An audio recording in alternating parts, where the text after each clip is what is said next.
I thought I could still hear some throttle on the way in to the incident, but I'd like to hear it on board again. But 57 G-force. That is what it took to end Gabriel Bortoleto's home race weekend before it even began.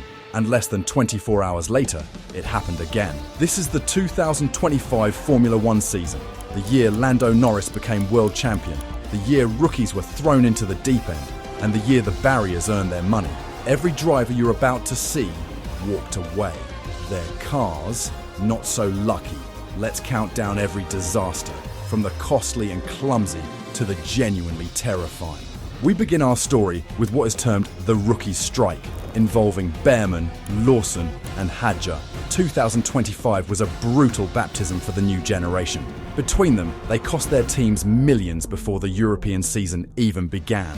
Here is every one of them, in order of embarrassment. Let us begin with Rookie Incident 1. Oliver Bearman, Australia, FP1 and FP3. The first race of the season, the first crash of the season. Step forward, Oliver Bearman.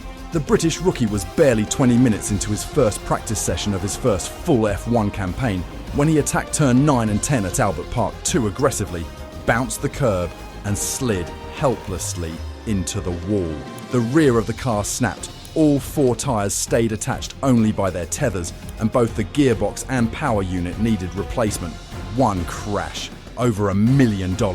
Weekend not off to a great start. But Bearman wasn't done, because on Saturday morning, the same weekend remember, he went into turn 11's gravel trap and beached the car in FP3, meaning Haas had to carry him to the grid on just 13 practice laps across the entire weekend. As a first impression, this was not ideal. And now, Rookie Incident 2, Liam Lawson, Australia and China, the shortest stint in Red Bull history. Now this one isn't just about a crash. It is about a slow-motion disaster that unfolded over 2 entire race weekends. Liam Lawson. The New Zealander had been handed the dream, a seat at Red Bull, partnering Max Verstappen, the most dominant driver of his generation. What followed was one of the most brutal reality checks in modern Formula One. Lawson qualified 18th at Australia. Then he crashed out late in the race when Red Bull gambled on slicks in wet conditions and sent him out on tyres that had no business being on a wet track.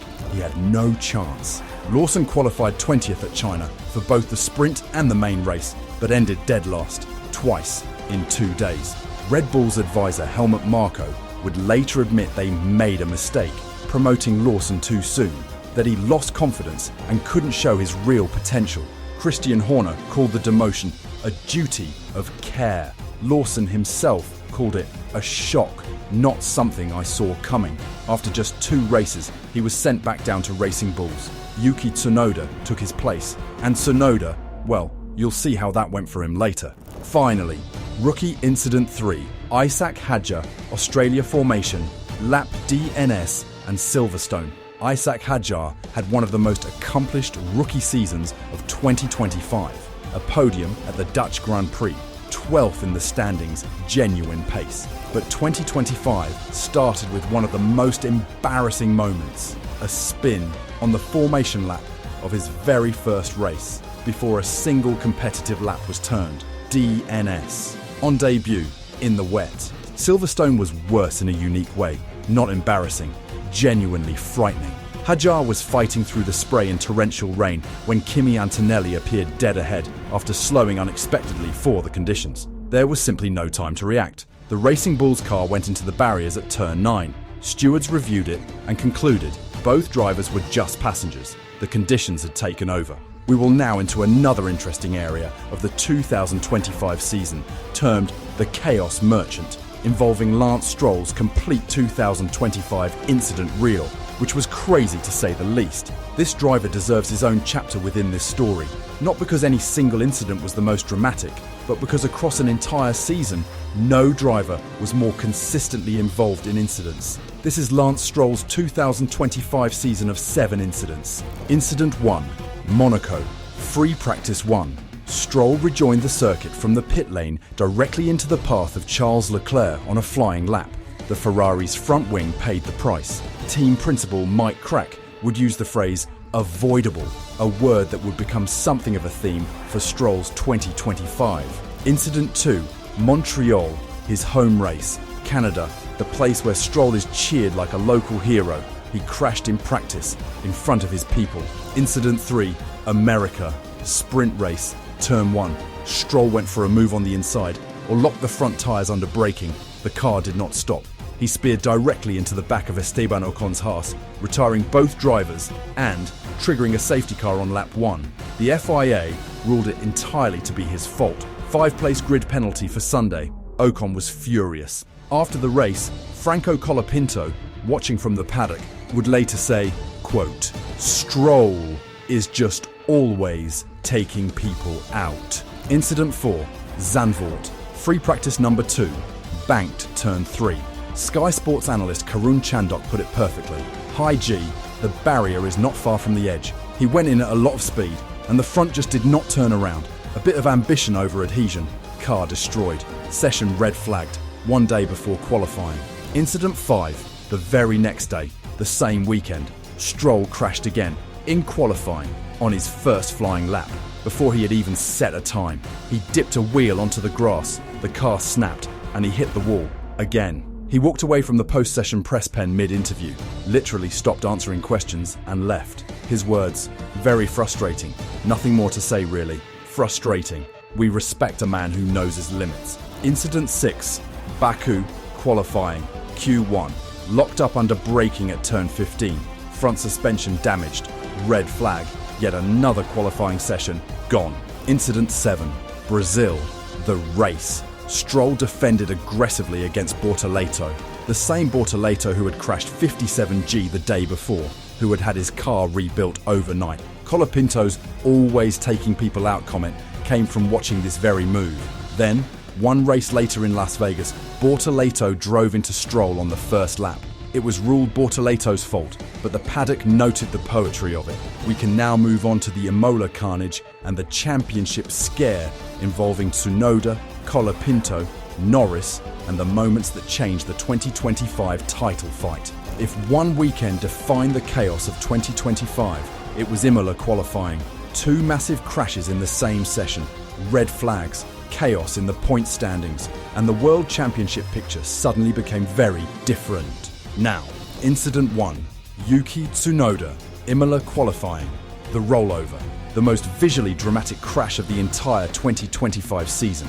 Yuki Tsunoda, IMOLA qualifying, the Villeneuve chicane. Tsunoda attacked it too hard, clipped the curb, and the Red Bull instantly went sideways at high speed. What followed in the next 3 seconds was a sequence F1 fans will be replaying for years to come. The car speared into the gravel trap, hit the tyre barrier, flipped violently into the air. Then, and watch this carefully, landed back on its wheels. Completely intact structure. Tsunoda was out of the car in seconds, jogging away, unhurt. Miracle. This is what modern F1 safety looks like. The halo, that titanium ring above the driver's head that people complained about when it was introduced in 2018, was doing exactly what it was designed to do. Tsunoda called it a stupid mistake. The Red Bull mechanics called it several things we cannot repeat here. Moving to Incident 2, Franco Colapinto, IMOLA qualifying, same session. While the marshals were still clearing Tsunoda's debris from the gravel, the same qualifying session, the same Saturday afternoon, Franco Colapinto also went into the barriers. The Argentine had only just replaced Jack Doohan at Alpine. He had shown real pace, but IMOLA qualifying ended in a red flag for him too. 1 session, 2 massive crashes, complete mayhem. Moving to Incident 3, Lando Norris, Saudi Arabia, Q3, the championship scare. Now we leave the chaos behind for a moment, because this one is different. This one had genuine championship implications. Lando Norris, Jeddah, qualifying, Q3, the fastest section of the entire circuit. At night, under floodlights, the car at its absolute limit. Norris was fastest in Q2. He was trying to match the exit speed his teammate Oscar Piastri had carried through. Turn 4 in Q1 and Q2. He pushed a fraction too far. The rear stepped out at 250 km per hour. He had nowhere to go. The McLaren hit the concrete wall at full speed. He was fine. The car was not. He would start 10th. in a tight three-way title fight with Verstappen and Piastri, where grid position was everything. He called himself an idiot in the post-session debrief. McLaren's Andrea Stella took some of the blame himself. And somehow, Norris turned it into a weekend that his team would later call a defining moment in his title-winning character. Moving to Incident 4, Norris versus Piastri, Montreal, where teammates collide. The Montreal event produced the flashpoint that exposed McLaren's internal pressure. The two championship contenders, teammates, made contact in the closing stages while fighting for fourth place. Both cars were damaged. Team principal Andrea Stella's post-race words were blunt, unacceptable. In the middle of a championship fight, your two title candidates cannot be taking each other out. This was the moment the paddock realised McLaren's dominance came with its own crazy dynamics. And now, the worst Formula One weekend in years. This story is all about Bortoleto's home disaster, the number one story of 2025. Everything else in this collection has been building to this. One driver, one weekend, two cars destroyed, one home crowd, and a story about the brutal, merciless reality of what it means to race in Formula One. To provide some background and why Brazil matters. Brazil has not had a Formula One driver for years. Felipe Massa retired in 2017, Rubens Barrichello before him. The Brazilian F1 fan base, among the most passionate in the world, has been watching from the outside. Then came Gabriel Bortoleto, 20 years old, karting champion, F2 champion, signed to Sauber, hometown, São Paulo, home race, Interlagos, the circuit he grew up watching on television, dreaming about. And in 2025, he was going to race there, in Formula One, as a Brazilian, in front of his people at the Brazilian Grand Prix sprint race. Then, things went badly. Iant was the final lap of the sprint race, turn 1 at Interlagos. The crowd was on its feet for its hero. Bortoleto was braking, hard cold tyres, late in the race, when the rear tyre locked on a bump in the track surface. The drag reduction system was still in the process of closing. For a fraction of a second, the rear wing was not generating full downforce. The car went straight into the pit wall. Then, watch this, it bounced upward, became airborne, and flew into the opposite barrier on the other side of the track. The steering column appeared to come loose inside the cockpit. The car was completely destroyed. 57 G-force impact. So, now you have it, the 2025 Deconstructors Championship list. While this appears like an F1 standings table, it is about repair costs, not points. First, Gabriel Bortoleto, Sauber, $3,976,000 or £2.98 million.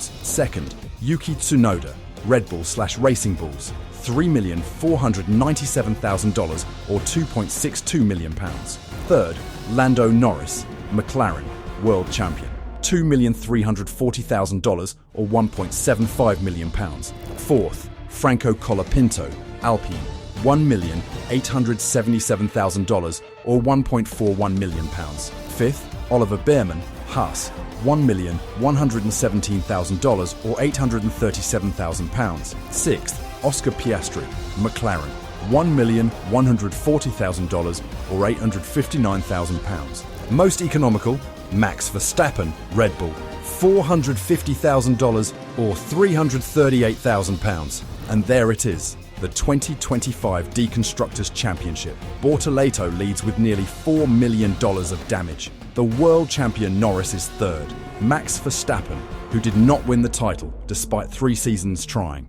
His costs were the least of any driver. Make of that what you will. Every driver walked away from every crash in this video. That is not luck. It is engineering, regulation, and 2 decades of incremental improvement in a sport that once killed its participants on a terrifyingly regular basis. The machines are extraordinary. The safety is extraordinary. And yet, somehow, it is still this dangerous. Still this unpredictable. Still this is brilliant.